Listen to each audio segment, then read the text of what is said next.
Hey, welcome to the PMC podcast. Today's guest is Joshua Pacheco. He's an intelligence, surveillance, and reconnaissance unmanned aerial systems operator. He's got about a decade of operational experience. He primarily specializes in sarcasm, profanity, and tattoos. He's a respected former student of mine and one of many non-uniformed people who guard you while you sleep. This former seaman turned mercenary, once his dreams of becoming a throat cutter were dashed against the rocks. On this podcast, we speak candidly in our native tongue of PMC. If you don't like naughty language, don't listen to this one. Today's topics include spying, killing, sex, and world travel. Not necessarily in that order. All right, here we go. Discovery's 4 computers now have primary control of critical vehicle functions. Copy that. Clear for podcast. On my mark. 3, 2, 1. Send it. How did you get into contracting? Did you have a security clearance before? Were you in the military and so on? So you were in the Navy for a while, but describe what you did in the Navy.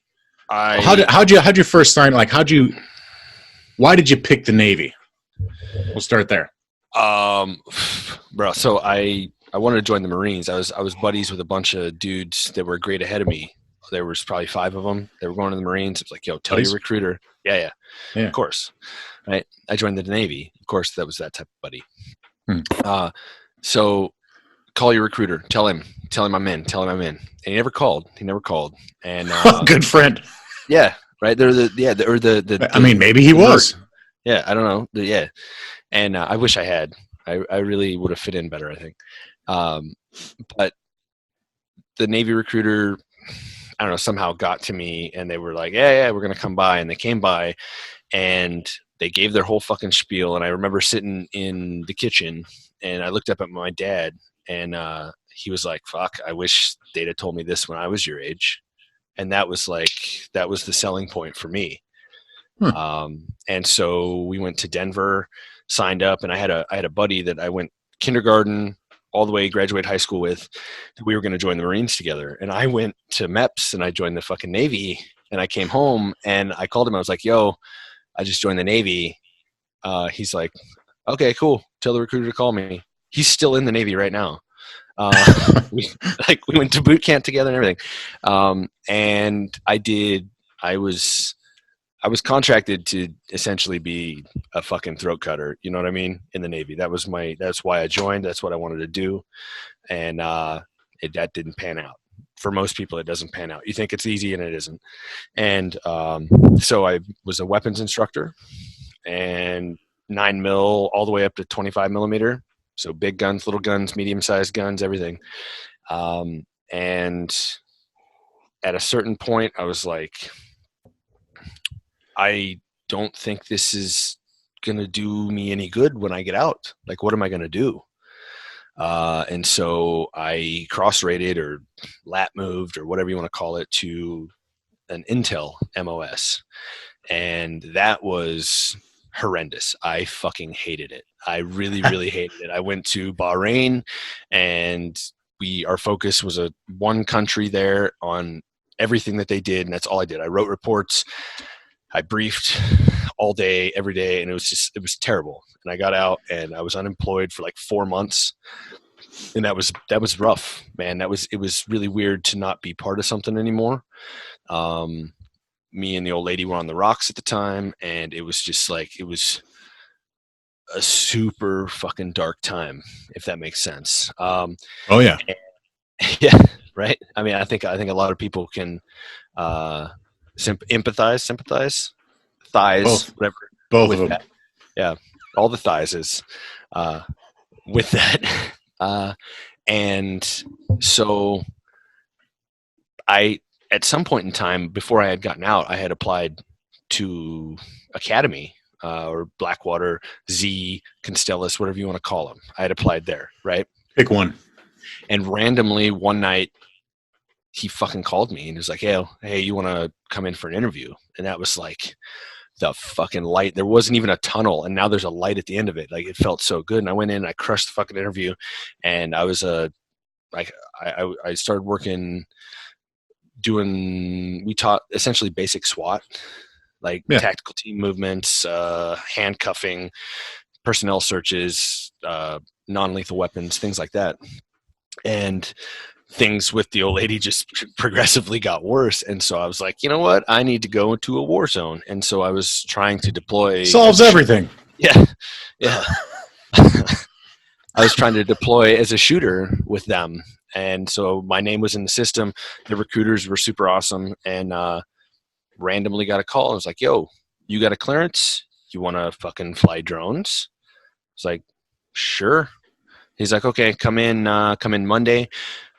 Thursday or Friday, you're flying out to Brisbane for 10 weeks of training, which was awesome. 10 weeks in Brisbane, Australia.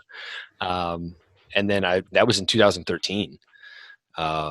So that's 7 years I've been doing this, essentially. Yeah. Yeah.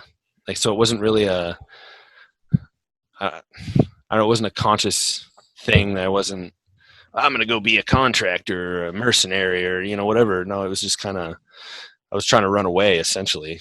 And then this kind of fell in my lap. I tripped and fell into it. I don't have an aviation background or anything like that. So, yeah, I noticed some companies are really good with, oh, you have a clearance? You want to do anything? They're like, we'll train you. Yeah. Hey, we got 3 weeks of training. You ready? Or we got 8 weeks of training. You ready? Yeah. Yeah. Like, yeah. We okay. 6 weeks of training. We got 6 weeks of training. Yeah. Are you ready? 6 weeks of training on a 12-week program. Yeah. Minimum. Mm-hmm. Yep. Yeah, they're real good at that. They're like, you're barely qualified. Come on. Yeah. Our entire company is riding on you, though. So have fun. Yeah. Enjoy. No pressure. Oh, yeah, that's funny. So then, describe how we met. I had recently parted from my other platform, from one of the other companies I worked for. It was less than mutual, but we'll call it mutual, parting, and was unemployed again, looking. I probably put in 30 applications, I bet. And the company that I work for now randomly called me. A company that I didn't apply to called me. I was like, yo, we might get a slot for this school. Do you want to come work for us if we get this slot? And I'm like, it's better than starving to death. Yes. And so yeah, obviously we got it, long story short. And then you were an instructor there. Yeah. Just instructing stuff. Instructing stuff. Doing stuff and things. Was that? I don't know if that's the description you wanted, but that's how I remember it. No, that's good. I had you describe it because I've been describing it myself for like the last 2 guests, and I'm just tired of it because I met pretty much all of you at the same place. Yeah, and so I figured you might have a different take, but yeah, that's exactly how I would have described it. Yeah, I was just instructing stuff and things. Yeah, it's not like you saved my life and then taught my course. It was not super exciting. No, it wasn't exciting at all. It's still that way, apparently. Apparently it's worse from what I understand. Yeah. So neat. Good luck to them. Yeah. So that sent you, once you barely passed my course. Yeah, no, that's not at all. It's top 3 guaranteed. Yes. Regardless of the scoring, I know where I was. Get this guy out of here. Smells like booze. He's ready. He's ready. Qualified. So tell me about where you went from there and what you did from there, as best you can. Well, the site is now shut down, that site that I went to. First of all, the course the attrition rate was worse than Buds, in case anybody was wondering. We started with 21 fucking people and graduated 8. So that was the thing. That's a pretty hellacious attrition rate. You know what? I chalk that up to, chalk that up to anybody's fault but the people that failed, because the company was relatively new, and anybody who was good at this job had either recently parted ways from their former company, or already had a job. So the pool of people wasn't great. The candidates weren't necessarily great. So it wasn't, I don't know, maybe you were browbeaten into thinking that it was your fault, but I don't think it was y'all's fault. I think it was the pool of people wasn't great. That's my personal opinion. It depends on the class. Some of the classes were like phenomenal. I was like, get these guys out of here. You know, we don't need 6 weeks. And some of them were like, I need 15 weeks. Yeah, I can do it. I need more time. Yeah. But after we left there, we went to a country in the Middle East, I guess, and we worked for a special customer, and they I love watching everybody trying to dance around it. Like it's so funny. I did some stuff and things at some places and shut the fuck up. Bye. It's like, I'm waiting on somebody to kick the door down now just from that. But the kicker is that, like, the story that I heard was that the customer was like, hey, we don't like the spot. We're going to move the spot to another spot. And so we sat on the bench for, depending on the class, we sat on the bench between like 5 and 7 months, just sat at home waiting for the phone call. Like, hey, you're going to fucking fly out. And it was like, you guys were delayed, right? Delayed leaving. That's right. I remember that clusterfuck. Yeah. And it was crazy, right? And it, like, the way they were going to get us into the country, like they did like some James Bond shit. Like, here's plane tickets that aren't necessarily real. Here's hotel reservations that aren't necessarily real. This is what you're going to do when you get here. This is what you're going to do. And I was like, oh shit. Okay. Fuck yeah. This is about to be legit. And they're like, nah, never mind. We're going to get visas. Send your passport in. I'm like, oh, fuck. Okay. Lame. Yeah, exactly.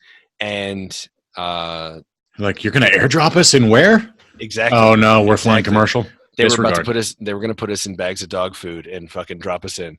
But so when day finally fucking came, one of the dudes that was in my class that was supposed to go there, and I was great buddies with him until I worked with him, and I don't really care for his work ethic, but he left his passport out on the table once we got our visas in, and mine took a little longer because I was in Japan, so mine took a little longer. And he was dog sitting, and the dog he was sitting got his passport and tore it up. The dog ate my homework? Yes, 100%. 100%. That actually happened? I fucking have pictures of it, of this fucking, I hope I still have them. I don't know, this tore up passport. And it delayed me 2 weeks. It delayed me 2 weeks because you had to get a new passport and a new visa. And they're like, oh, since yours was a day late, you're going to come with him. And I was like, bro, you either owe me $5,000 or you let me cut that fucking dog's throat. One or the two. And then we'll call it square. He still owes me. So, and I think that dog's still living. That's a lot of money. People have been killed for less amount of money. Yeah. I think I'd do it for less than that. I mean, probably. It depends on how it went down. Yeah. You were promised a bunch of stuff, and then all of a sudden your $3,000 was gone? Yeah. I mean, that wouldn't be cool. No, I'm saying if somebody paid me, I think I'd do it for less than $5,000. Oh, okay, yeah. Not here, I don't think, because it's on an island. You can't get away. I guess technically everywhere's an island. You just go to the inhabitable spot. They won't go there, and then they'll respect your personal space, so you'll never get arrested. There you go. They can't put cuffs on you. Yeah. He put my knife in his throat. Whatever. I don't know. All right. So what happened after that? You figured out a way to finally get where you're going? Yeah, we got where we were going. I mean, it was an odd thing because the platform I had previously flown was still there. And just sitting there? No, not like my platform, but they had a site there. They had a site. Okay. Like, so they're operating right next door. Right next door. And when one of a guy one of the customers, he picked us up at the airport. Like on the drive there, he's like, "Yo, we don't fucking like you. We don't like this platform, and we like the old platform, and we don't want you here. Just so you know, welcome." It was pretty neat. Thanks. It was, yeah, Yeah. yeah. And now it's not there anymore. Like that site got shut down. But I wasn't part of that. I guess there was a lot of political stuff, or I don't know. Not like Trump Pence 2020 shit, but like like office politics. Yeah, exactly. Yeah, it gets weird. It gets weird. Like people, the customer has a lot of influence, but also sometimes no influence. So Yes. like, it's strange because like if they've got like a tight knit command structure, like the guy that you're working with might be like an E5, basically a nobody in the military as far as rank goes, and then he just makes one phone call and you're all fucking kicked out. Yeah. Or if they don't have an integrated command structure, their command won't give a shit what they say about you, and you'll stay there because that's what they were told to do, is keep you there. Yep. And because that's what the contract from bigger Uncle Sam requires. It's a weird dynamic. It's a strange place, and you got to make friends. That's the interesting thing about it, is like you have to have people skills. That's something we, didn't teach you at the schoolhouse. Yeah. Like, have people skills, make friends. Good luck. Yeah. Here's a book, how to win friends and influence people. Yeah. Right. Do something along those lines. Yes. Yeah, it's a weird thing. So anyway, that site's no longer there anymore. Right. Since I saw you at the schoolhouse, how many tours have you done? 2. Okay. 2. And for how long each one? That one 7. The first one, I was home for 3 weeks, and then I just got home from an 8. Okay. So I spent cumulative 5 weeks with my kids in 2019. Yep. Yeah, it's one of those things. I went to Syria the second time, which was, I was part of the pullout there, the great pullout of 2019, where like as we were leaving the driveway, the Russians were coming up the driveway. It was kind of a funky dynamic. Yeah. We no, there was. I'm sure you may have seen the Task and Purpose article where they left some things on a whiteboard. I saw that whiteboard. I don't know. I don't know anything about that, but I'm just saying that. Click the link below for the whiteboard. I just that was there. That was there. I don't know anything about that, but something somebody told me about. So was that was specifically where you guys were at? Yeah, Manbij. We're PBM, Patrol Base Manbij. Yep. It's funny how they kind of did like a propaganda thing, because they went through and all of like the care packages that get sent to the chaplain, they took and they dumped them all out. Like all of the, the crazy shit that people send, the little hotel soaps and shit that everybody sends. And they dumped it all out. They had a Connex box, or a force provider. So 8x8x8. Yeah. Full of these, express mail packages, Yep. And that was left there. They're not going to take that on like an emergency pullout.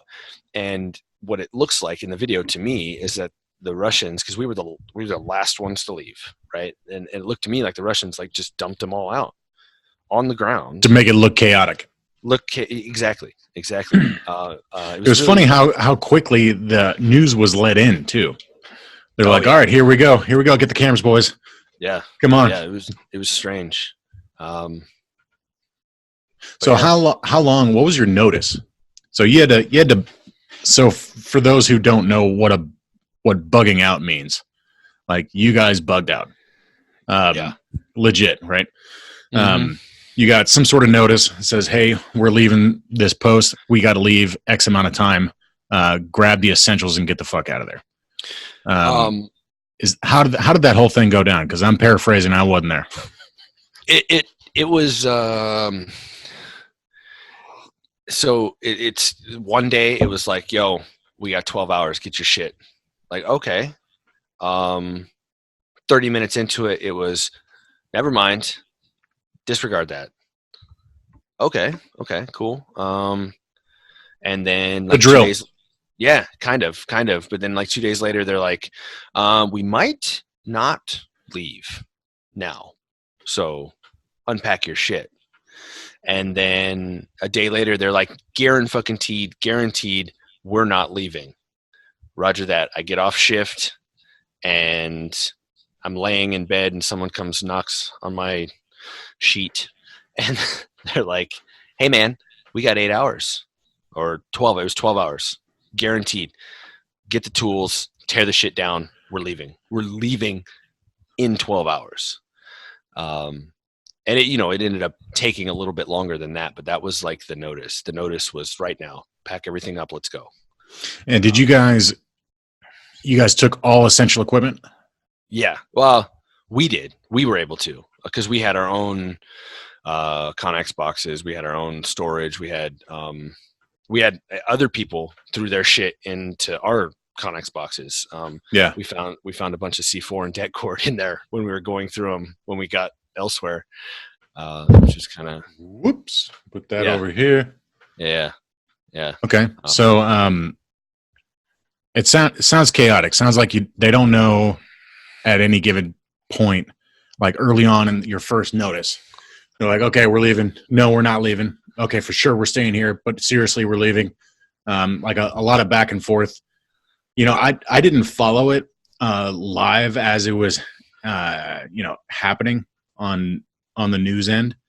So how did this all come down to you guys in and out? Wasn't it? Didn't the scenario kind of go up to POTUS? Yeah, I think so. Did he tweet some weird shit? Was it like a dick pic he sent to Turkey or something? I don't know, man. I try to stay out of it so much when it comes to that, like when it comes to the news and things like that. Just because it's so biased, I think. It's obnoxious, especially nowadays. Yeah. But some things are like breaking news. Somebody gets murdered. Right. The lefties and the righties are saying someone got murdered. It's usually a day later. They're like, guns are bad, guns are good. Yeah. And they go into that. Exactly. But I don't know. Turkey was like, yo, we do stuff with you guys here. We want to do stuff, the same thing, way the fuck over here where you guys aren't. And so it was kind of a like, we know you can't really support that. You don't have any fobs over here. Yeah. We're going to test you. And then when they decided, hey, we're not going to do that, Turkey just fucking incurred. It was a fucking Turkish incursion. And my personal opinion is that the whole reason we were there anyway was just for the American flag. Like, hey, Russia, you stay there. Turkey, you're over there. Yeah, it's posturing. Syrians, you stay there. Everybody fucking back the fuck up. And then I think our bluff got called a little bit, maybe. And so like, oh, okay, roger that, we're leaving. So I don't know. It's super. It was a really, really weird dynamic. There was probably like 10 different players there between like the Syrians and the Russians and the Iranians and the Turkeys and everything else. It was strange. Dude, trying to figure it out from over here is a fucking nightmare. Like, I don't know. That's why I've been asking some real basic questions to people. Like, what do you think of what you're doing and how it relates to, shit you see on the news? Is it necessary? Is it not necessary? Because, everybody's got an opinion and their own experiences are theirs. And I'm interested, but it's a fucking quagmire trying to put together the foreign policy strategy. Like, I subscribe on YouTube to the, what is it? The Foreign Defense Council. Fuck it. I'm going to look it up. I don't want to fuck this up. Beep, boop, beep, boop, beep, boop, boop. Do they pay you? No. Are you trying to get paid by them? Yeah, I should. No, it's a government agency. So House Foreign Affairs Committee. Yeah, the House Foreign Affairs Committee, and they have the driest briefings ever. But that's the Foreign Affairs Committee is the group that's probably most active on YouTube, and puts out the most like content on what we're doing. And it's a government body, so it's not it's not over politicized through a White House secretary briefing, and it is fucking politics. So they are in there bitching about each other, but as far as like where the chess pieces are on the board, they do a pretty good job of explaining where they are and why. As for some reason, call me crazy, but I've noticed a trend where the wars never stop regardless of who's in office. That is funny, right? Weird. Everyone says, let's stop it. And then they're like, by the way, we're all going to different places some more. Yes. And it's, here's all these billions of dollars for contracts. And we need to beef up the military.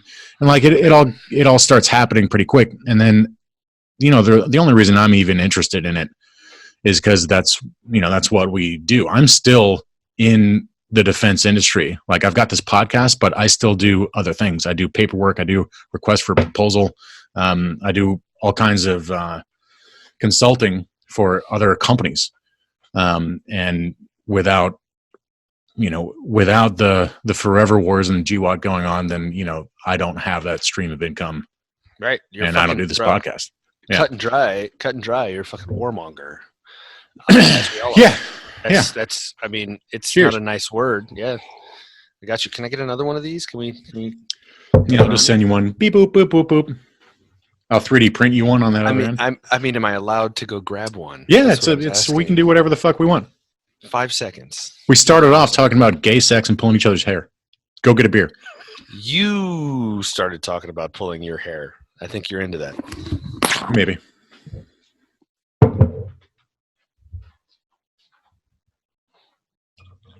Drink a whole pot of coffee. Because it's early here. If you're not using French presses, you should. I'm doing a French press commercial. Don't you? I mean, the guys you're copying call it a France press. Isn't that what you want to say? Maybe. They don't give me any endorsement dollars yet, so I'm going to leave them out of it. They might. I mean, we have our picture. We were there. Oh, that's right. Remember? That's right. Remember? You remember the picture, right? No, I got the picture. Yeah, it's I hearted it on my phone. Yeah, your face is covered though, so it's supposed to be. You told me I was trying too hard in that picture. That bugs me every time I see that picture. What, really? You're like, yeah, you're trying too hard. That's what you said. I was trying too hard, to be quite honest. You told me that, and it bugs me to this day. I wasn't. I'm just fucking tough, bro. I'm just tough. I'm just so hard. Oh, fucker. I did. I'm just so hard, bro. I'm so hard. It's not so back hard to the gay shit. Ask me a hard question then. A hard question? Yeah, ask me a hard question. You said you have hard questions. I mean, I guess they're harder for some people than they are for others. Fair enough. I think a lot of people don't even reflect on what it is they're doing and the impact that they could have on the world. And I guess you're not that guy, so it's been easier for you. So there is, if you want to get fucking deep in it, I met this random dude. I was in some fucking airport. I don't know if I was going or coming, whatever. Why do you really like that? Anyway. Keep meeting dudes. We're at a bar in the airport. He was a contractor. Don't know what he fucking did. But he was an older guy, and it was my first or second deployment. And he's like, let me tell you something. It's like, okay. He's like, the first one is for need. The rest of them are for greed. And that shit has fucking resonated with me. Holy shit. Because it's the fucking truth. There's a standard of living you get accustomed to. And I'm not buying a Ferrari, but I'm also not checking the price of ribeye steaks when I buy them. I just get ribeye steak. You know what I mean? Yeah, it feels good to just be like, I'm getting that today. Yep. Or whatever, or I'm fucking going to Legoland or Disneyland, or I'm fucking doing this or that. And it's true. The first one is for need, depending on where you're at in life. Maybe the first 3 are for need, but the rest of them after that are for greed. And like, fuck, he's right. And then so here I am. I've done 8 or 9 deployments. All of them, the shortest one I've ever done was 5 months. Every other one was 7 to 8. Yep. And I think the math works on that. They've all been pretty long. I don't spend very much time at home. And then the thing is you get caught up. I don't know. I like doing this. I like. Right? bro, I like watching people die. I don't this, like finding bad guys. Like I like It's that. fucking awesome. Right. It sounds horrendous. But No, man, I don't think it sounds horrendous at all. Like I think because you're there's just as fucked as I am. That's why I am, but I think there's a part of, I think most men that like whenever you're able to tap into that part of your brain, like the predator side of your brain, it fucking feels good. There's a euphoric feeling that you actually get. Like, when I was a kid, I started playing football when I was like 5 or 6 years old. So like a little kid, like I look like a bobblehead. But from an early age, my first 2 coaches put it into my head that I need to be a fucking psychopath. And they're like, you need to hit people as hard as you can hit them. You need, like, this is your group of guys. You're a pack of wolves, and you're out there to destroy whoever is out there in front of you. Yeah. And that mentality felt good playing football. That's why I did it for 18 years. I did it all the way through college. And then, whenever I left college, it was like, I can't use that anymore. I can't use that like mentality anymore. Like sometimes like you hear, if you get in the corporate world, sales teams will be hyper aggressive like that because they talk about killing and eating shit. But it's sales. Like you're not killing and eating stuff. Like I like the aggression and I like the phrases and so on, but it's not the same thing. And you don't get to hit anybody. You don't get to shoot anybody or anything like that. You're not really hunting stuff. Right. But this world is different. Like you could be doing, even though it's just like most of it's just ISR, you're observing and watching and reporting. When you observe, watch, and report somebody who is 100% engaged in trying to kill you and your guys, all of a sudden, like for me, that just clicks. And I'm like, oh, fuck this guy. I'm going to never blink until this guy is dead. Yep. And then all of the information, I've never been a sniper in the infantry or anything like that, but you're basically a spotter, right? You go out, you find things to kill. Like literally I got a command from a Marine Corps NCO who was in charge of our wing one day, and he's like, go find me something to kill. I said, awesome. So then you go find nefarious activity. Yep. And as long as it's nefarious enough, then you can go ahead and kill that person. And whenever you do, like it's a good feeling. It's an amazing feeling. Yeah. I describe it. So whenever I played sports, I played a lot of baseball. And then I played a lot of softball when I was in the military, and I just, it was just enjoyable. But even though whether it was like a competitive league or like a fucking beer league, it didn't matter. Like before that first pitch, like I'm about to fucking throw up. Like the shit is like it might as well be the World Series for the World Series, right? And that feeling when I have followed this one motherfucker for a week or a month or 3 months, and I'm on the fucking stick, and they're like, yo, black team's got it, 30 seconds to splash, do not lose this dude. Mouth is dry, like it's adrenaline. It's adrenaline. Absolutely, like mouth is dry, and it doesn't compare to, I'm not kicking down doors, I'm not cutting throats, but it's like I played a part in this man's death. I played a large part in this man's. I found him and I followed him. I didn't pull the trigger, but I found him and I followed him. I've always tried to. I don't ever feel comfortable saying we killed somebody because I didn't. I just watched somebody. I did the battle damage assessment afterwards. Yeah. Whatever. However, I found him. If I hadn't have found him, maybe someone would have a week from now, a month from now, a year from now. I found him.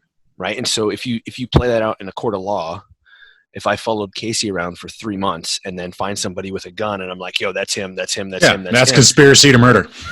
Right. You're going to prison. I'm going to prison. Yeah. I'm going to prison for that. Yeah. So, I played a part in it. But it's that it's a rush, again, it's the, dry mouth, sweaty palms. Like, I don't know. It's a thing. And I dig it. So on top of I don't know what I'm going to do with my fucking life anyway. I secretly fucking like doing this. But then there's the flip side to that is who's going to teach my boys to throw a football? Who's going to teach them to ride a bike? Who's going to whip their fucking asses because they're little bastards? It was like who's going to do that? If I'm gone doing things that I like, right? So it's a weird feeling. So do you hate yourself working at the mill or Home Depot or whatever, but then you come home and you're there for your kids? Or do you do this, you enjoy what you do, and monetarily speaking, you're able to be there for your kids, i.e. sending them to private school, keeping them in good clothes and so on and so forth, quality food, whatever it is. You're there for your kids, but you get to pick which one do you want to be there for. Do you want to be there physically, or do you want to be there imaginarily? Is that a word? I don't monetarily. I know exactly what you mean. Me and my wife talk about it a lot. I took that job where we met as a trainer because it was a stateside position. She's like, look, I don't want you to deploy. I've got 3 girls, and they're not going to raise themselves. And, they need a father figure. They're young, but little kids need father figures anyway, right? And if I'm gone all the time, it's just gonna fuck them up. So, I took a stateside training job, and then come to find out, I was only home like 40 days out of that year, like 30 or 40 days out of that whole year. And so, I was in the States, but I was at all of these sites where we train and operate for the majority of the time. I'm in the Midwest, so it's not like, HQ was on the West Coast, and so they're like, yeah, come on and relocate. And I'm like, nah. Like, and I don't know what they paid you guys, but I'm pretty sure it was probably garbage. Poverty level for that area. For that area, it's fucking poverty level. Like, yeah, unless you're like a trust fund baby, or you've recently hit the Powerball, you're not living comfortably there. No, not a bit. Like, I've got a 3,000 square foot house. My kids are upstairs sleeping right now, and I'm able to like yell at you through a microphone because my house is large enough here. All right. Yeah. Like, I couldn't afford a fucking broom closet on the West Coast where they're located, especially. But that back and forth of like, it took me a long time to stop thinking about deploying. Like, whenever I'm home, I was there. And whenever I was there, I was thinking about home. Yeah, bro. Yeah. Yes. And so my boys are 5 and 2 right now. And so they are all up in your fucking grill constantly. And so that's something that I struggle with immensely when I come home.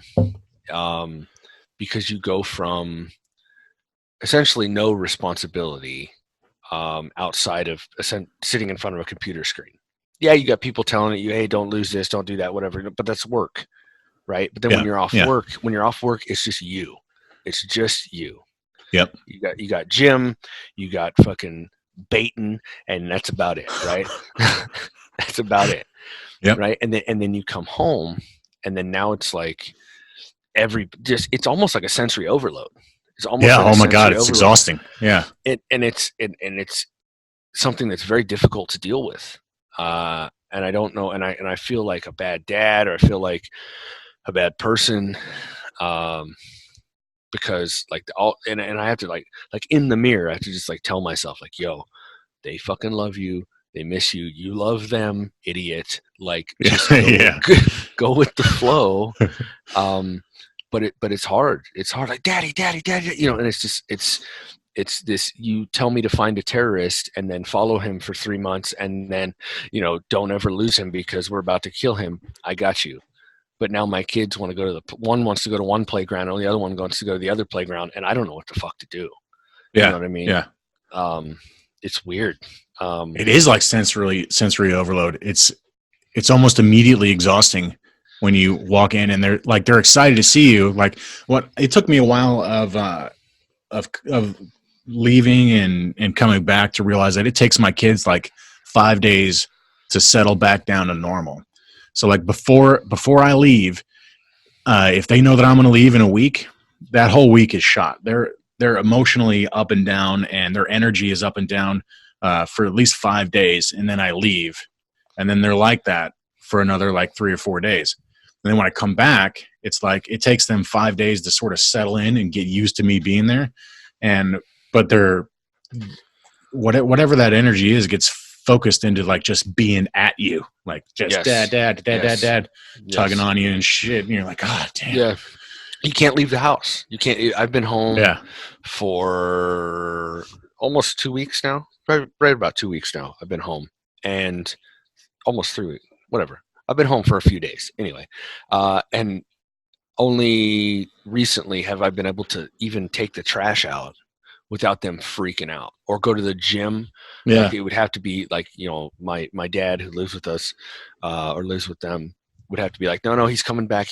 Don't worry about it. Now it's like, oh, bye, daddy, bye. They're cool. They know that I'm coming back. Yeah. And I'm spending a month home. I'm redeploying here in about 2 weeks, a little less than 2 weeks. So that's going to be, and the older that they get, the rougher that it gets for me. Because when they're super young, it's like, oh my goodness, I'm out. Enjoy that fucking crying shit. I'll see you in 8 months, and hopefully you're fucking cooler, bro. And I mean, as a dad, I don't think we're not geared quite as much for the tolerance. We get irritated a lot quicker than moms do. I think. Dude, I heard this thing from Bill Burr, stand-up comedian. He was talking about how irritated he gets, and since deploying, like this is a thing that I struggle with. That I know it's true for me. He was like, if 0 is totally calm and 100 is like furious, like punching stuff. He lives at 70. Yeah, he's like, I walk around at 75. Yes, bro, 100%, like, oh, yeah. man. Yeah. I go to the grocery store and I'm immediately just irritated. Like like, fuck you, you're buying that milk, man. Oh, fuck you. Skim milk, really? Just drink water. Yeah, it's so silly, and I can't. I wish I went. I went and fucking talked to somebody about a year ago when shit really went south with me and the wife.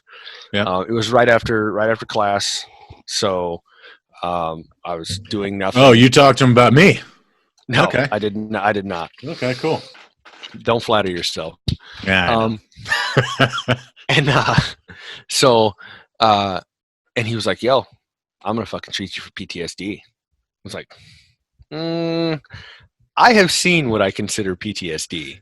Yeah. And like in a buddy of mine, he was in the Marines, medically retired. That's PTSD. I feel, it's such a strange. You're like, I'm irritated. I'm not going to go on a shooting spree.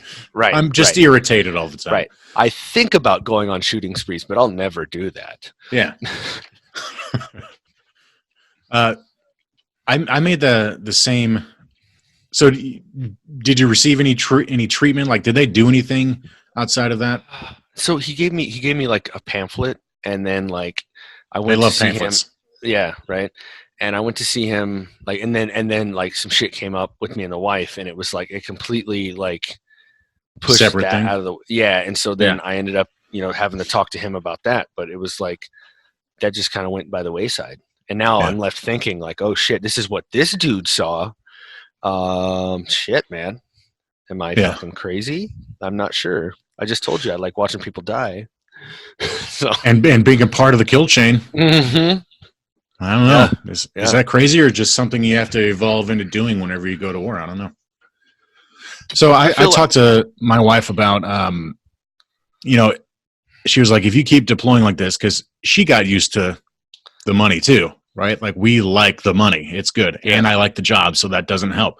She's like, if you're going to keep deploying, She's like, before and after deployments, you got to go, talk to a therapist. And I was like, that actually sounds like a good idea. It's like, I think I probably need to do that. But I don't know if you saw Mod 13 or not. No. Yeah, if you go through the Department of Defense for contracting, not like the Department of State or some other agency, Mod 13 is able to take your VA health paperwork to include any PTSD treatment and then exclude you from deployments. So there's a lot of us out there that are like, oh, fuck that. That's my livelihood. I'm not going to go talk to anybody now. Right. So I don't know. It's been a little fucked up, like talking to contractors and, with myself, I'm like, do I go see a therapist and then risk my future career? What if the podcast doesn't take off? Right. Like I got to have a backup plan. This is my backup plan. And then outside of that, like I have a CDL and truck driving is my backup plan. Right. Right. I can just always be a truck driver and just be guaranteed like 70,000 a year, whatever. Right. Same thing. I wouldn't ever be home, but it would at least feed us all. Yeah. And even that is threatened by this Mod 13 because a lot of those jobs are defense related jobs, even if they're stateside. Like if you're gonna drive components for weapons and things like that for the Department of Defense. Yeah. If you have a history of PTSD through Mod 13, they can and will exclude you from working for them as a truck driver, as a fucking munitions depot operator, whatever the fuck. So it's been it's been a little annoying for a lot of people who are in that kind of position because we're sort of like, I think I need help. Yeah, what do I do now? Yeah. And then I don't think if there's, I think I hate saying I'm an alpha male. I don't because if I was an alpha male, I'd be on a team right now.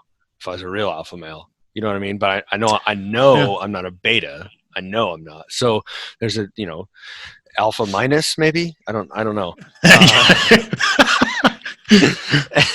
I think looking at the world like that is pretty stupid because sometimes people make alpha decisions and sometimes they don't. And it goes from moment to moment. Fair enough. That's relatively wise, even though you just said what I said was stupid. I'll call him out, see him. Fair enough. Drinking your air fried coffee. It's delicious. It smells good. It doesn't taste like anything. I don't know. Just being a dude, right? A bro, whatever. First of all, getting help is okay. How often? Kind of frowned upon. Right. How often do you go to the hospital even? You know what I mean? Like the last time that I legitimately went to the hospital was a workout related injury. I couldn't close my fucking hand for months. I had to do pull-ups like this.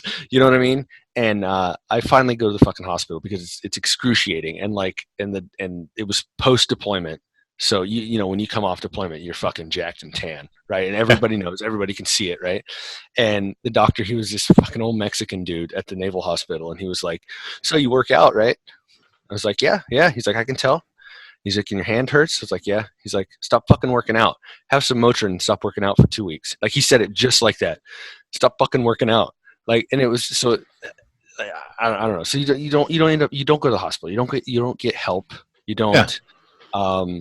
And then what's talking about anything gonna, I don't know. That's my mindset. Like, what are you gonna do? What's this therapist gonna do? Yeah. What are they actually gonna do for you? Right. Yeah. He doesn't know that I have 15 million strike videos on my fucking hard drive that I love to fucking watch. He doesn't know that dry mouth feeling. He doesn't know. Like he went to college and made smart decisions in his life and makes more money than I do probably. So it's a weird and now you see this Mod 13 thing. I wouldn't discount what they can do for you. Because of course not. especially if they're older guys, because they've talked to a million different types of people, and people honestly that are worse than us. Because like you've met them, I know them, Yes. you know. Yes. And if they're able to help those people, then they're probably able to help us. I would call us like not critical. Like I'm not going to go on a shooting spree. I'm not going to ram my truck into something. Like, you know, I don't think every piece of trash on the road is an IED, stuff like that. Correct. But you know, if they're able to help people that are sort of that far, I don't want to say it that far gone, because you're not gone. Like you can get help. If they're able to help those people, I think they're able to help like that medium risk type of person. Yeah. The Sallys have just been away from their family a long time. I mean, yeah. You know, I don't know. But my point was that like the mindset is like, what is this guy going to do for me? It's not questioning. I'm not saying that they can't. I'm just saying that the mindset is like, what the fuck does this dude know? You know, when really, like you said, they've talked to a bunch of people. They, you know, there's a process, and they're the ones that help you through that, I guess. You ever listen to a guy named Jordan Peterson? Mm-hmm. Mm-hmm. That guy's phenomenal, and he's a good example of somebody who didn't live a hard man's life. You know, like he's a well-read intellectual, and he's got a lifetime of experience as a a clinical psychologist, right? And he's able to, especially his recent stuff that's come out, he's able to give good advice and like marching orders for people who have PTSD and like psychological disorders and so on. And he understands them at a very deep level. And if you end up going to a VA hospital or someplace like that, or anybody ends up doing that, and meeting somebody like that, I can't imagine coming away from those sessions without having some increased value, from that exchange. Yeah, that makes sense. But it's like a clinical psychologist is not they're not all the same. You might get some fucking dirtbag that's like, hey, stop working out, take Motrin. Yeah, exactly. So I don't know. So what do you have any advice for people who are interested in becoming a private military contractor? I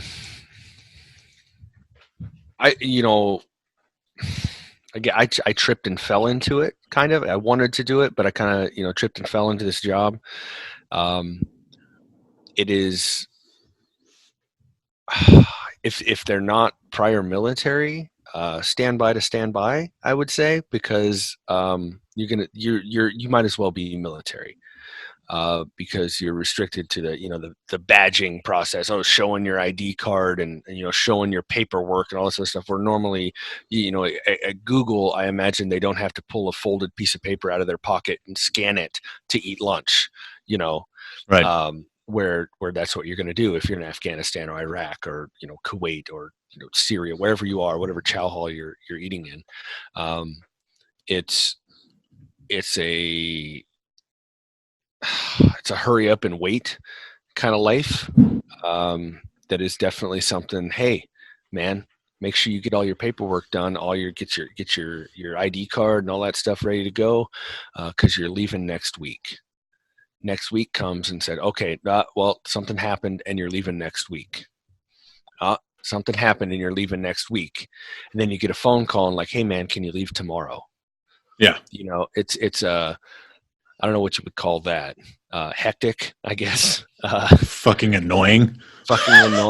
Yeah. I mean, it's kind of, I think that's part of the draw, is like keeping a go bag at your door in case you get a phone call. Like sometimes in the right context, that's exciting. In the context you described it as, which is commonplace, it's fucking annoying. Right. It's honestly, now that you say that, it is 100% part of the draw. Not the hectic life necessarily, but I don't know.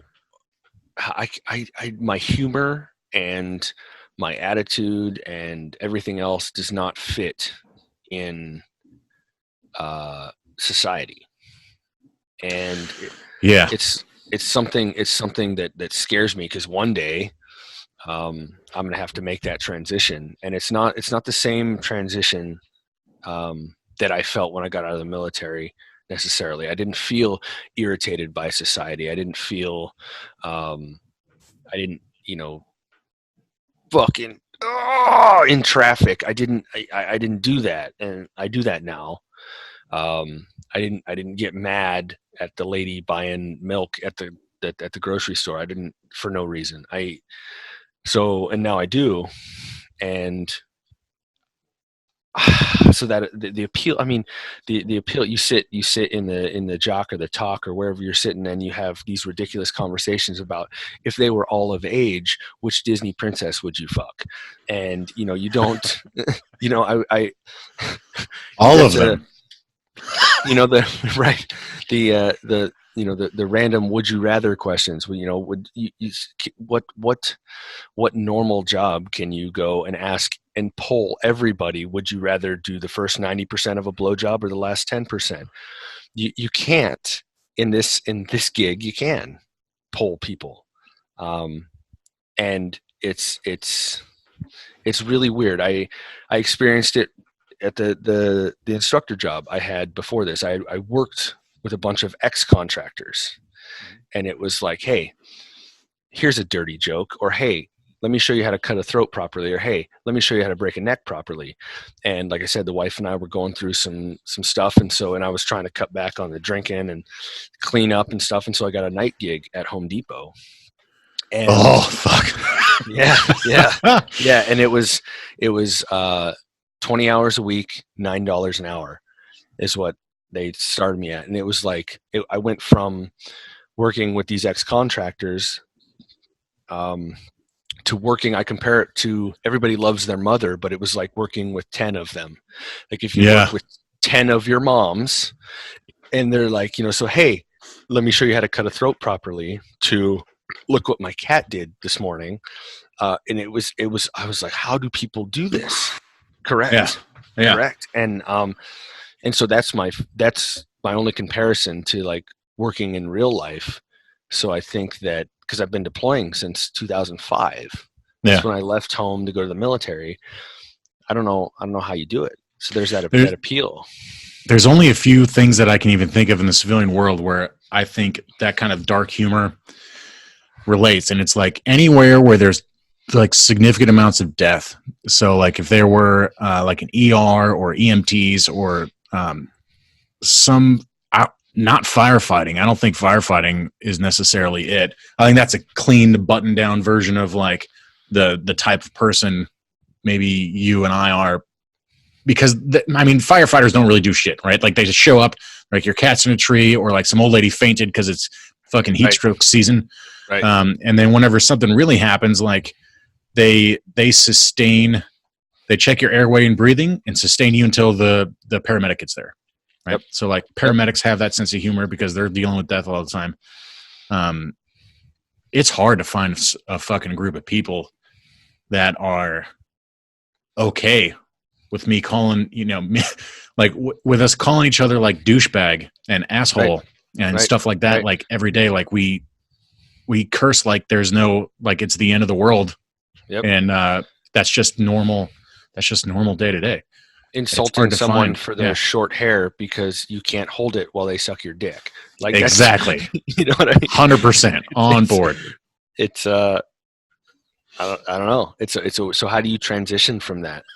So advice, like I don't would be prepare for that, thick skin, and you're going to be gone a lot. You're going to be gone a lot. I don't know. There's some companies. People ask how to get into it because they're interested in drones. And there's fuckloads of misconceptions. As soon as somebody realizes that I'm in drones, they're like, "Oh, cool! Like I have a drone."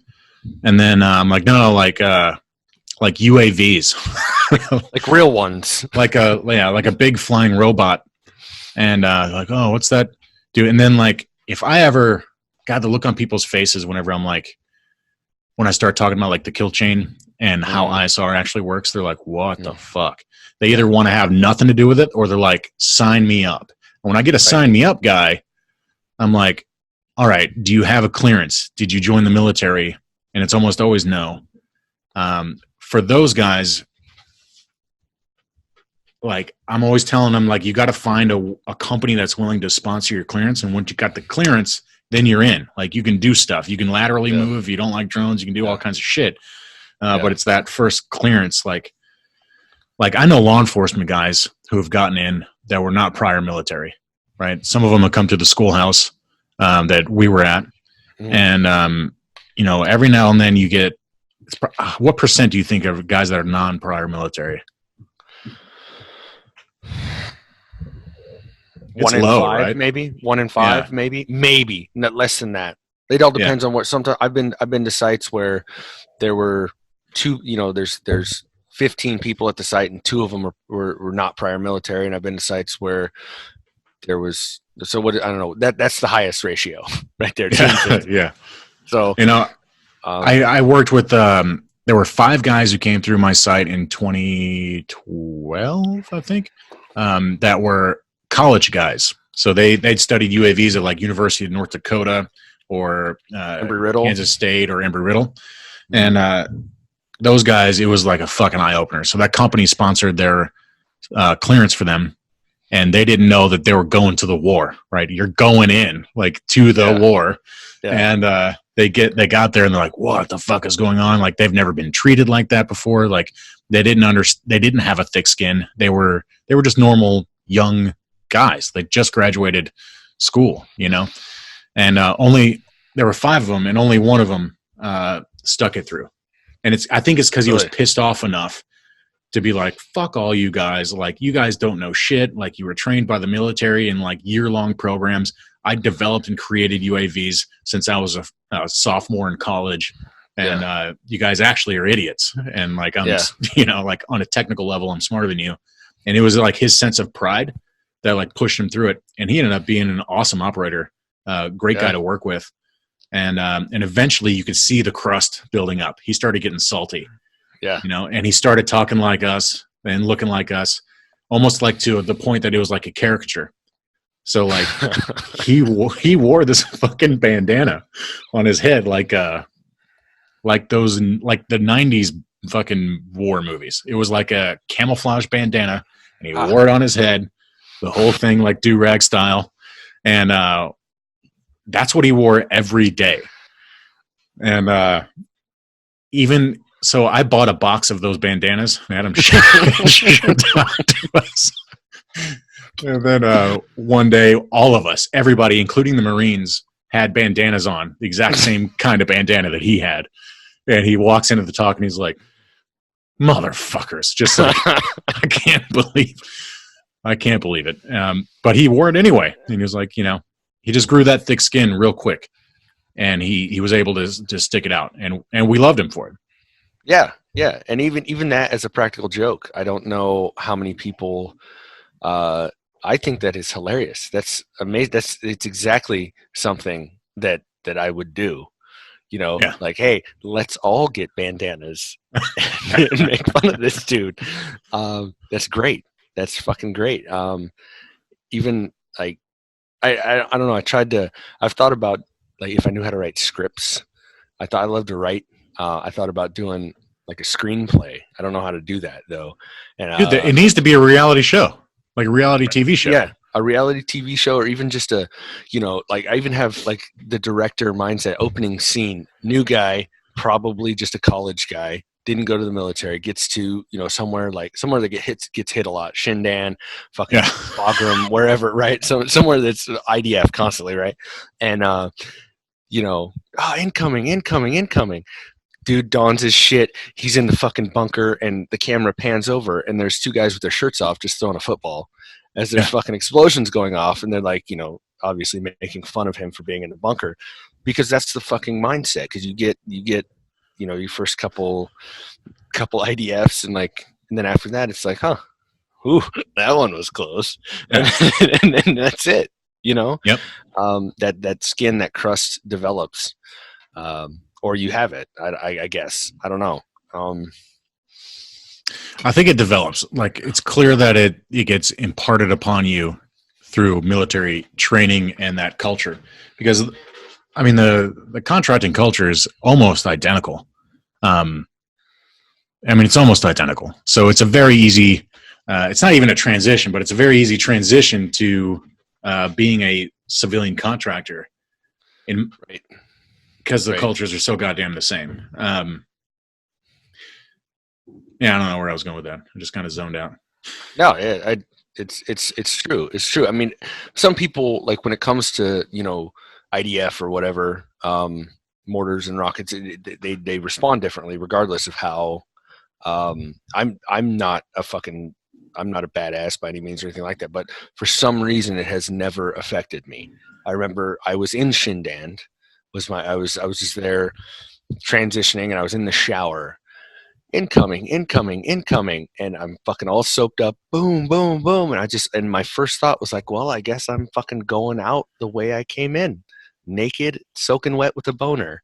And like it didn't bother me at all, and it never has. I mean, I know the one time I was like scared for my fucking life, and my life wasn't even on the line. I don't know if you want to hear it or not, but Yeah, sure.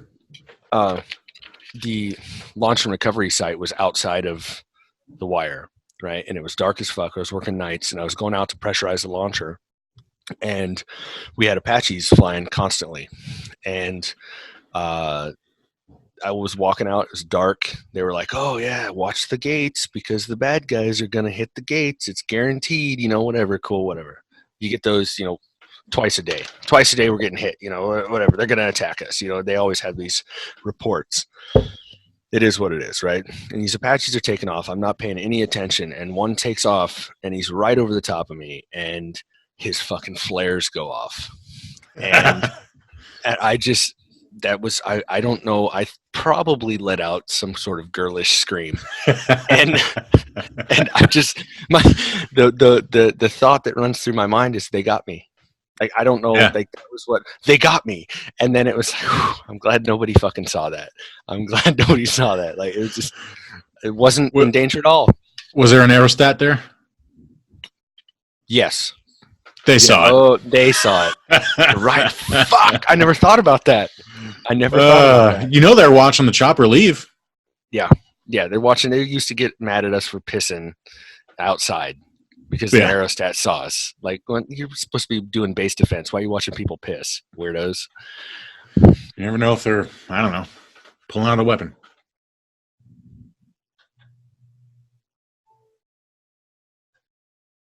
What the fuck was that?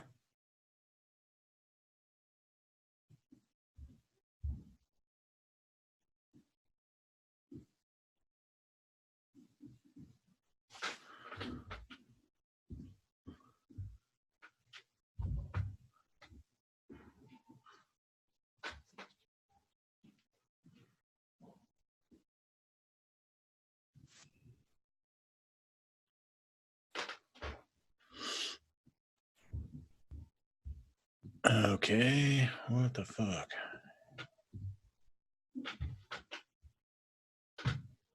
Okay. Hear me? Yeah. I don't know what that does for my recording. I hope I didn't lose the whole fucking thing. Oh, we can do it again. Hour and a half of good conversation.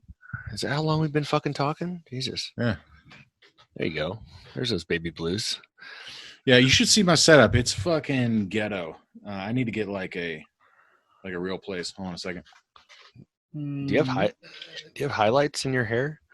That's gay. They're natural. They're not. They're not. It's all natural. I remember your hair being a lot straighter. Oh, it's better than my setup. I mean, I just have a 90-inch Apple screen. Now I got. What were we talking about? Just right. There we go. Oh, I'm gonna be so pissed that fucked up the recording. Did it? I don't know. the whole house turned off and then turned back on. We don't have any bad weather or anything like that. Like, it looks great outside. Like, what the fuck? You do live in Kansas, so there's that. If I lived in Missouri, it'd be all right. Would it? No. I don't think. There's a whole, like, there's like a 4 or 5 state circumference there. Yeah. That it wouldn't be all right. Well, you can die from exposure here, but that's only if you're... Is my mic on? What? That's only if you expose yourself. I don't know where I was going with that. I was just making sure all the shit's on. I can hear you just fine, and I can hear you banging that mic on the desk. Hold on a second. Yep. Curious, can you hear me now? I can, yes. Really? How? Yep. I don't, because you have those stupid AirPods in, probably. Yeah, but the mic's not, like, linked up to that. Let me see. So why are they in? Well, the audio goes in here. I hate those so much. I think that's you've submitted. I didn't ask you. Being the human scent iPad once you buy those. I just hate Apple. I fucking hate Apple. Like, I think I'm done after this iteration. It's probably going to be 8 years before I get a new, device of some kind, but it's not going to be an Apple device. This is bullshit. I can't record shit from my phone. So, like, I was going to do this from my phone because that would have been most convenient. You can do screen recording, right? Yeah, but it doesn't pull in your audio. I was testing it last night at like 11:30. From like 8 o'clock to 11:30, trying to find a solution that works, and I finally just got a Zoom meeting. Was like, fuck it, I'll do it on my desktop. Right. Anyway, what the hell were we talking about? Being scared, I guess, or I don't know. Oh yeah, being scared. Scared happens. So helicopters over your head, flares are shooting out. Yep, they got me. Aerostat saw you going pee-pee. Correct. Yeah. That kind of ruined the whole flow, didn't it? Thanks, Kansas. Thanks, Obama.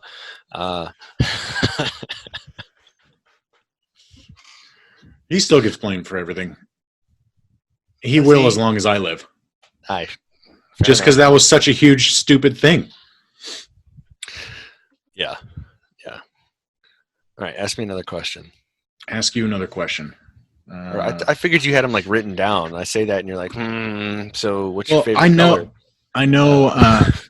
Well, I know what you do, so I don't need to like write them down. Like if you did some other thing, then I'd be writing them down. Like I talked to a lady who kills monkeys for a living. What? Yeah, she's a military contractor. She kills monkeys with like anthrax and VX gas and shit like that. I'm trying to get her to be on the podcast. What an amazing job. She's a biochemist. She went to like South Carolina. Yeah, you're not a biochemist. I'm not. Yeah, I can't. You're not going to be the monkey killer. I was like, shit, I'm going to start looking on Indeed. I mean, you might be a lab tech and get in that way and be like, I need to be, you're a lab technician. Yeah, you can read, write, and handle laboratory equipment. And there you go. Right. And they're going to give me $18,000 a year. Yeah, but you would get to work with her, and then you would be doing the stabbings and the killings. Oh, yeah.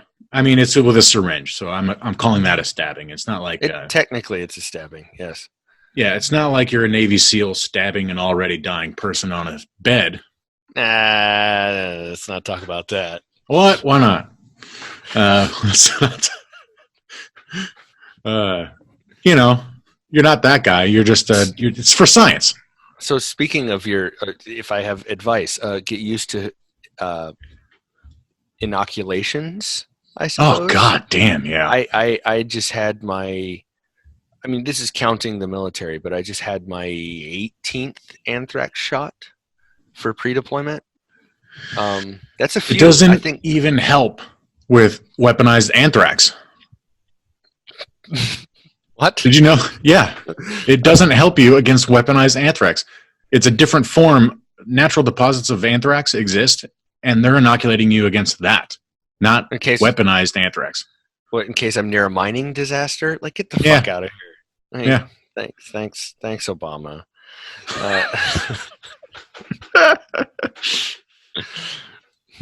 Yeah, I don't know. It's the pokey stabbies. That's a lot. Yes, They do a lot of that. yes. I worked for a company. They had their own like medical, and they'd be like, you don't even bring in your shot record. We got them. And then you'd get there, and they'd be like, oh, you didn't bring your shot record. Okay, we're gonna give you 8 shots just in case. Yeah. What? Okay. I was like, just mix them all together and give them to me in one syringe. What's the matter with you guys? Yeah. They really like to test for tuberculosis. I didn't know that was a thing. I'm not fucking Doc Holliday. Like, I'm not coughing. I'm good. I used to tell people. I used to get a coughing spell every winter, and it was weird. And my like weird sense of humor would be like, "Oh no, I'm good. I just have tuberculosis, right?" And nobody would ever fucking laugh ever. It bombed until one day I was in the grocery store, and the guy behind me was like, that's contagious, right? Oh, that's why nobody laughs, because I'm telling them I have a contagious disease. Neat. You're like, thank you. Yeah. I don't. Where's the nearest hospital? Correct. So you wanted hard questions. Yeah. Hard questions. Are you Googling hard questions right now? No. Hand check. I thought you were Googling. Hard questions.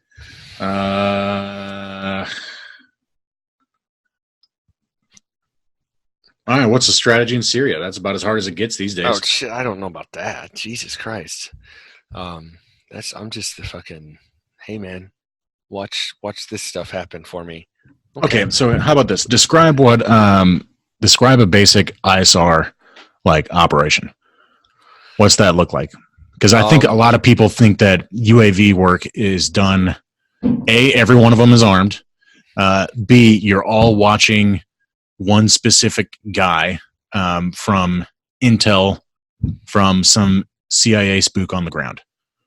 So that's what everyone's perception of what you do is. So the way it has been described to me, the portion that like I really have no control over, and this could be way off, but it was like, there's each analyst has a group of targets, right? And they get to name them, which is fucking, I don't know why they don't name them crazy fucking names, but they always name them like, something boring. Marlin Spike and Iron Spike and Chrome Spike and all this other crazy shit, right? So you're okay, we're on the Spike series, which may be, Iron Spike is the main dude, but Iron Chrome Spike Tyson. Yes, Iron Spike Tyson. You're welcome. Chrome Spike is is his brother, and fucking Metal Spike is his best friend, and so on and so forth. And so they have, however they get the intel, whether it's from like human, somebody telling them that this is where this guy lives or whatever, and they're like, hey, we're going to Iron Spike's house, and he looks like this. Look for him. Like, okay, cool. Nobody's here after 3 or 4 hours of just orbiting over this dude's house.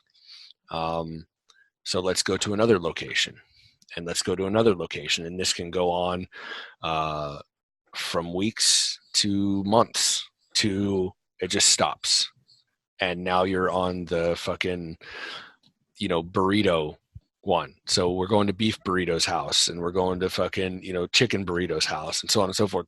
And again, rinse and repeat. And you watch them until they get enough intelligence from other portions that they decide to strike them, or they decide to run an operation and roll them up. It's really, honestly, it's just watching people when it comes to, okay, they're going to strike them. Okay. Now you have 2 shooters above you. The UAVs that we fly are not armed. You got 2 shooters above you, regardless of that, whether they're fast movers, whether they're jets, whether they're, Predators, Reapers, all the cool drones that everybody knows about, right? They're shooters. They're armed. And then you have, you're in a stack. There's, 6, 7 people above you, or below you, whatever it is. And okay, we want you on this view. Zoom out a little bit and maintain the entire house. The next guy, zoom out a lot, maintain the entire village, and then whatever it is, before they finally strike. It's a super. It's very, very difficult to kill somebody in the ISR world. They need a lot of intelligence, a lot of information to do that. I don't know if I kind of went off on a tangent there. No, that's perfect because it describes sort of how it works. Like, I don't know. I think it's like an agency contract kind of scenario, but like you're constantly hearing about UAVs missing their targets and UAVs doing drone strikes on like some asshole's wedding and so on, and like all these civilians getting rolled up or killed or whatever. I had no experience with any of that shit. So like it was very difficult for us to positively ID somebody who deserved to die. And you had to watch them in the act of doing something that was like a war act, right? Like you're burying a bomb and placing an IED, or you're shooting at someone actively. I had to witness that in my camera and then never take that person out of the frame until they were dead. Right? If they were taken out of the frame and then you know, like say he's driving off on a motorcycle, your camera, whatever, looks the other way and he leaves the frame, then you find him again, and sure, it's the same guy. He's got the same clothes on, same motorcycle, same backpack or whatever. And legally, from a legal point, or from a legal standpoint, you couldn't identify that, positively ID him as the same person who you just saw 5 seconds ago shooting at U.S. forces or whatever. Right. So I don't know. Describe what it's like to be in a scenario like that, and all of the issues that you have whenever you're trying to PID targets, positively ID targets. So one of the biggest for me, like I've always been really bad at nomenclature and like knowing the actual aircraft, but I can rock the camera for some reason. Like some things come naturally, some things don't, and I've been really good at the camera. So it's always been a point of pride or whatever to maintain fidelity on a target, like you were talking. Like, don't let that motorcycle leave your field of view, because if you lose him, they're not going to strike him. So I'm always really, really stressed about that. I'm very, very stressed. Don't lose it. Don't lose it. Don't lose it. And I don't know. I'm trying to. It's. I don't know. That's a good question. That's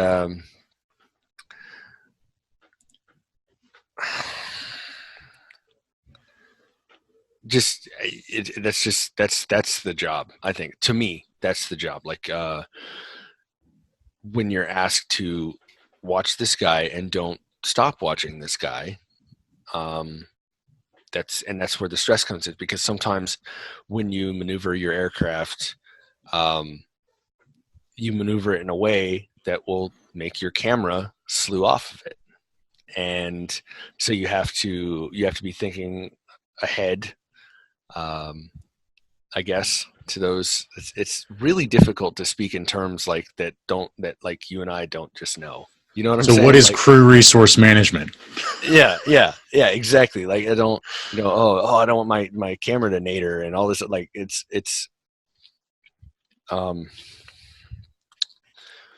I don't know. That happened one time. I was working for the Italians, and they were very, very interested in this dude. They're going to roll him up, and I had an Italian SF team in my GCS, in my ground control station, and they're standing around and they're poking at the screen, and they're that's the guy. And I was really low, so the picture was good, and it was my first deployment, and I maneuvered wrong, and I could not, several times, probably 5 or 6 times, the camera just slewed off. And it's not the camera's fault. It's my fault. It's my piloting skills. And it was just, to this day, it's one of the most embarrassing things that has ever fucking happened to me. Yeah. And he wasn't even moved. The dude was working in his garden. He wasn't even a dynamic target. like he wasn't there trying to look for infill routes and exfil routes and all this other stuff. And he was just, just working in his garden. And it's one of the most embarrassing things that has ever happened to me. Like I'm their asset. I'm their, their no more you're not. Yeah. It was so embarrassing to, because I'm not doing my job. I'm not. You had one job. Exactly. I'm not giving them the product that they want. It was same on that deployment. I'm going off on a tangent here. On that deployment, it was the first time in Afghanistan, and seeing the mountain. I'm from Colorado originally, so I like mountains, and seeing the mountains in Afghanistan is just they're mind blowing, right? And I'm just pressing the camera button, the picture button, and I'm taking pictures as I'm flying home and all this other stuff. And when I would get off shift, someone else would take over, and then you burn a CD of all the images you've taken from that mission, and they just copy and paste out of the folder. And so the customer, who were the Italians at the time, were just they'd have just pictures of wonderful landscape.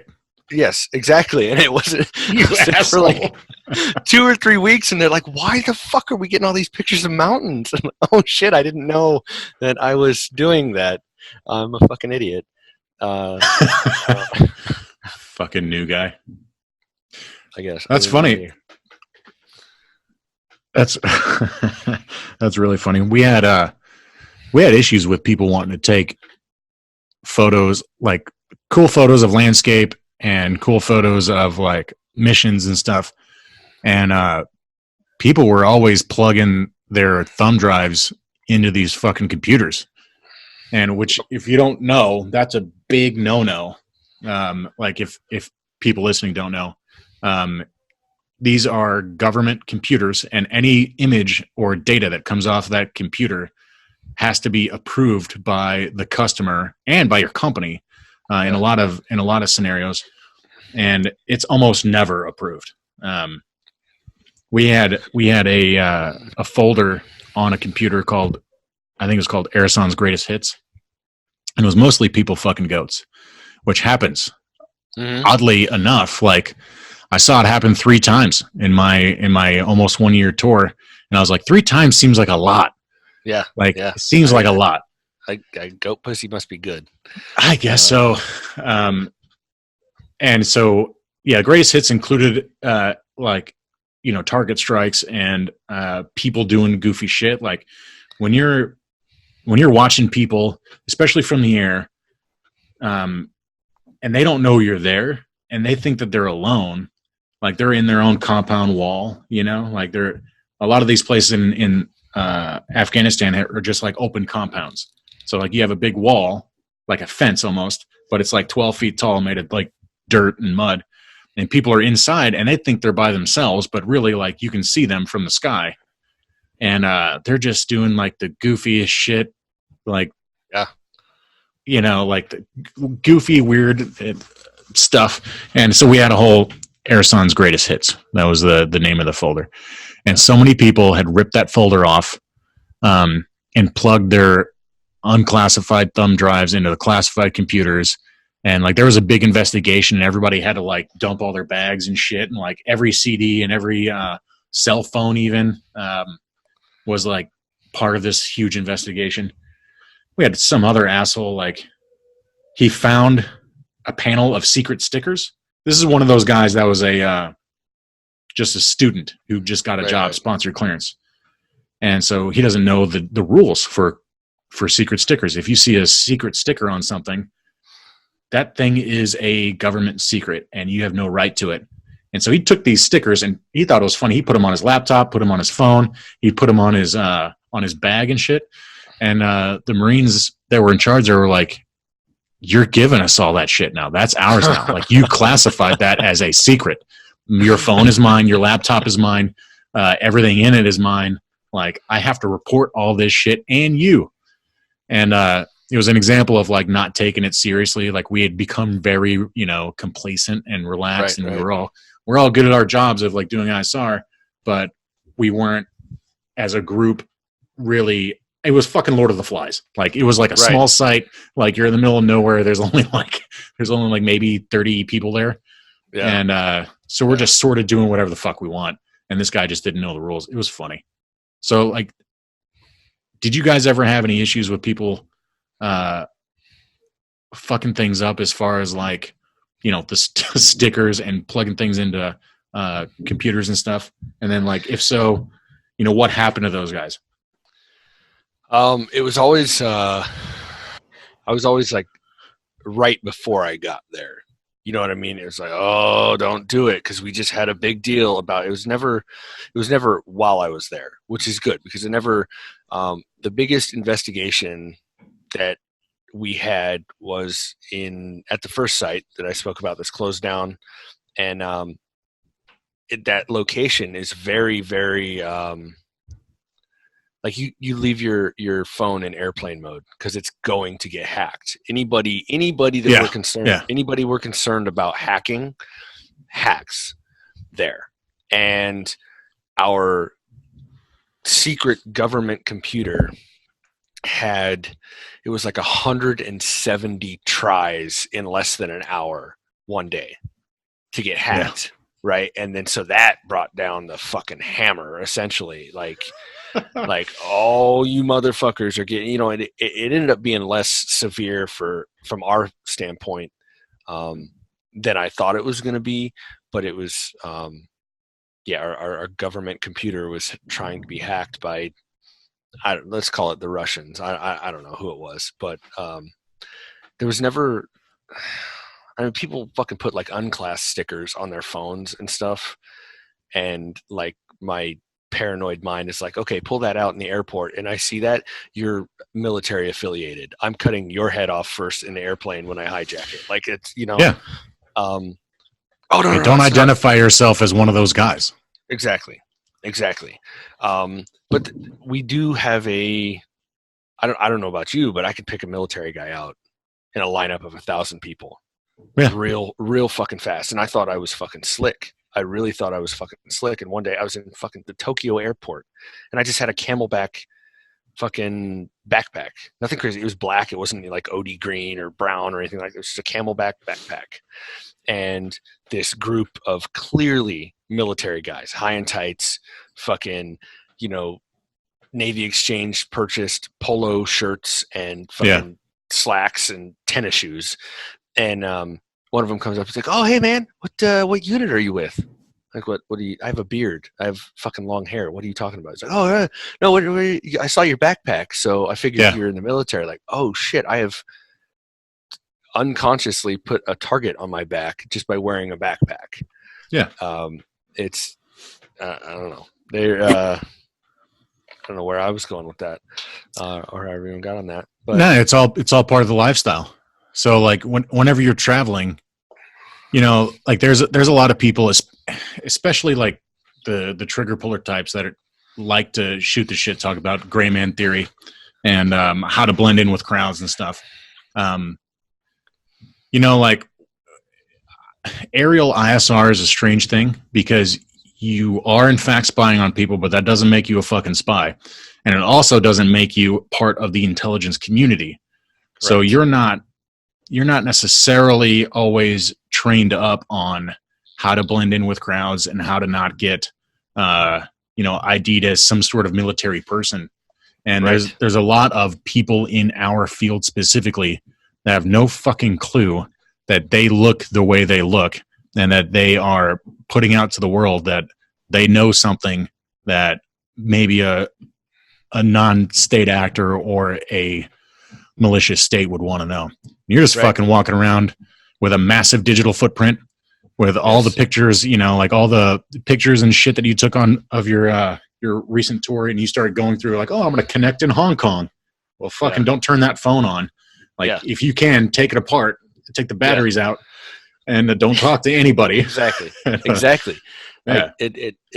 I started traveling with long sleeves, regardless of the weather. Yeah. I fucking sleeved out tattoos. Like, first of all, you come, at the very least, you come from a relatively wealthy country. at the very fucking least. I mean, because everybody gets fucking tattoos, but I'm clearly not Eastern European. I'm probably American. At the very least, with all the tattoos, I am worth something when it comes to a ransom. Yeah. You know what I mean, somebody looking for somebody. You know, you're healthy, relatively well built. Hey, this guy might be military. He definitely knows something. You know, just to reduce the footprint. I guess, in my mind, I'm like, yeah, I'm beating the terrorists, but really, I don't know. I don't have any like extensive training on blending in, but you just have to like look at the places you're going on the map, figure out what you're going to look like when you get before you get there. Like I can't not look like an American. Okay, so what American do I want to be then? Do I want to be an ISR guy? Fuck no. I don't want to be known for being related to that at all. So what else could I be then? I could be a business guy. Okay, I could bring like a blazer with me, some jeans, business slacks or whatever. Keep all the adventure backpack shit out of sight. Right. All of your what's that stuff? Osprey bags and things like that. Like I'm not taking any of that unless I look like I'm backpacking across Europe.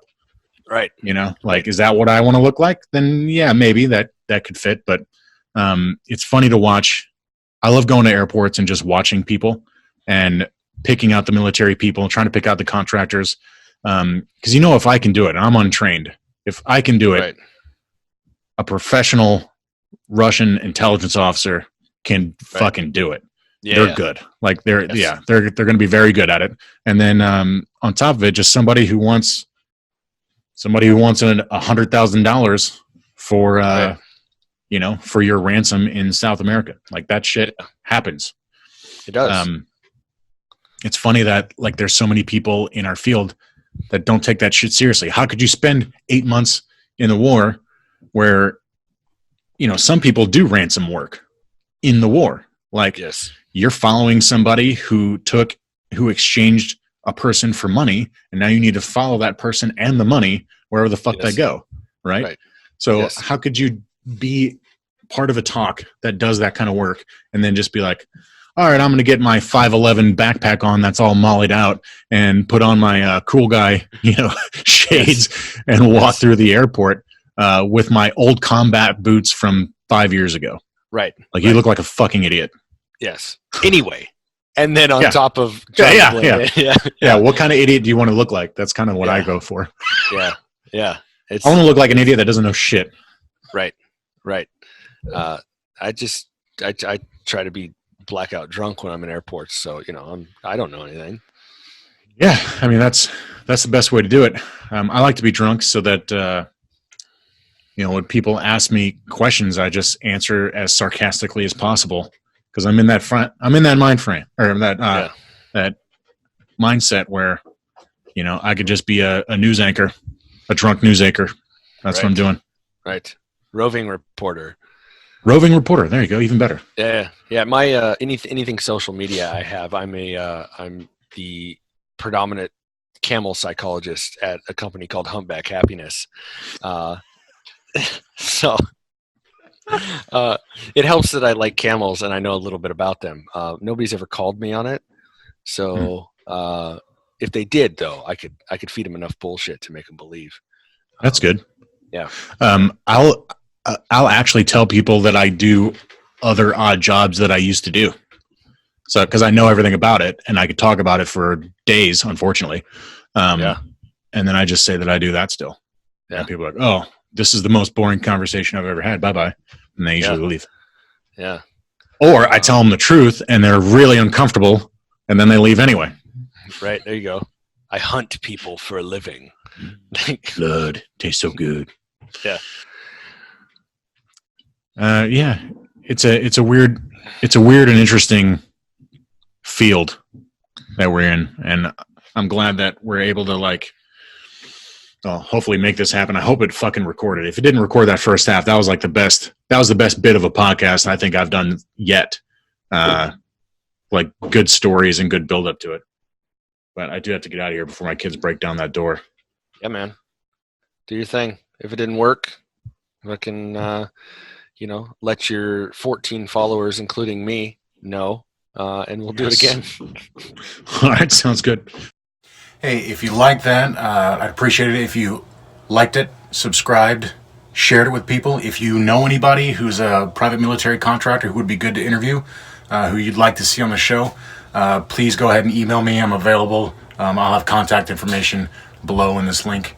Of course, you can go to the website, pmcpodcast.net, and view the rest of it there. You can contact me there. So, thanks.